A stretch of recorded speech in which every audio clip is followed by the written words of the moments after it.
I was 18 years old when I got married. I belonged to a very conservative family, a Baloch family, where good daughters never say no to their parents.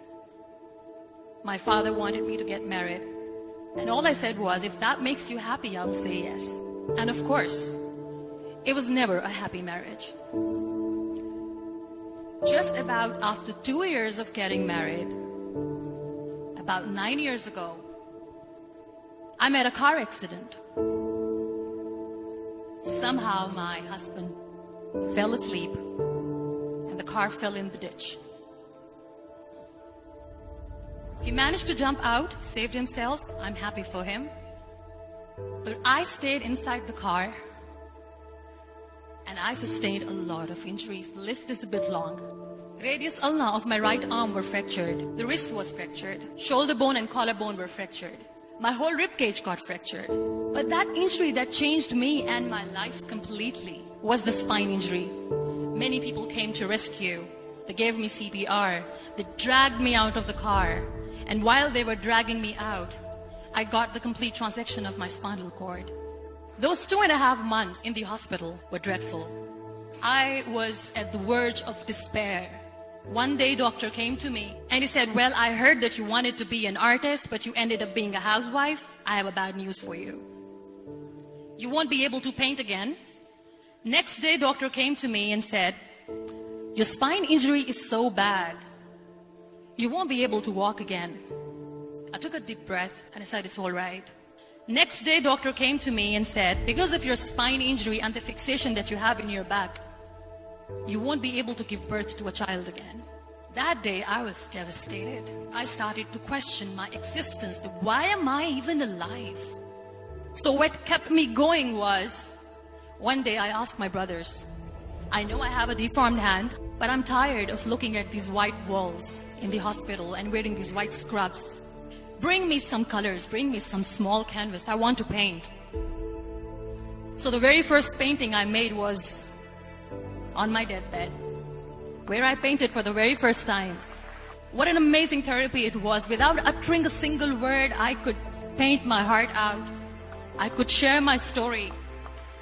People used to come and say, what lovely painting. So much color. Nobody could see the grief in it. Only I could. And that day I decided that I'm going to live life for myself. I am not going to be that perfect person for someone. I am just going to take this moment and I will make it perfect for myself. That I'm going to fight my fears. So I wrote down one by one all those fears. And I decided that I'm going to overcome these fears one at a time. You know what was my biggest fear? Divorce. But the day I decided that this is nothing but my fear, I liberated myself by setting him free. And I made myself emotionally so strong that the day I got the news that he's getting married, I sent him a text that I'm so happy for you and I wish you all the best. And he knows that I pray for him today. Number 2 was, I won't be able to be a mother again. And that was quite devastating for me. But then I realized there are so many children in the world, all they want is acceptance. So there is no point of crying, just go and adopt one. And that's what I did.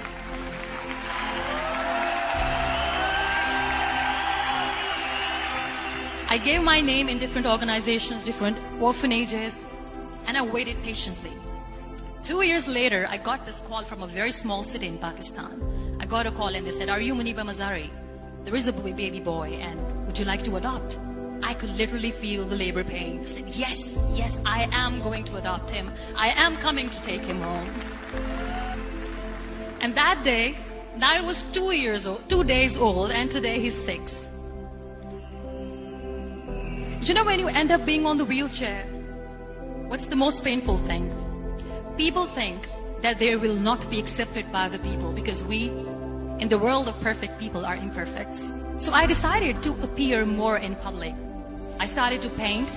I have done a lot of modeling campaigns. I decided that I'm going to join the national TV of Pakistan as an anchor person. I became the National Goodwill Ambassador for UN Women Pakistan, and now I speak for the rights of women, children. I was featured in BBC 100 Women for 2015. I'm one of Forbes 30 under 30 for 2016. So when you accept yourself the way you are, the world recognizes you. It all starts from within. We have this amazing fantasy about life. This is how things should work.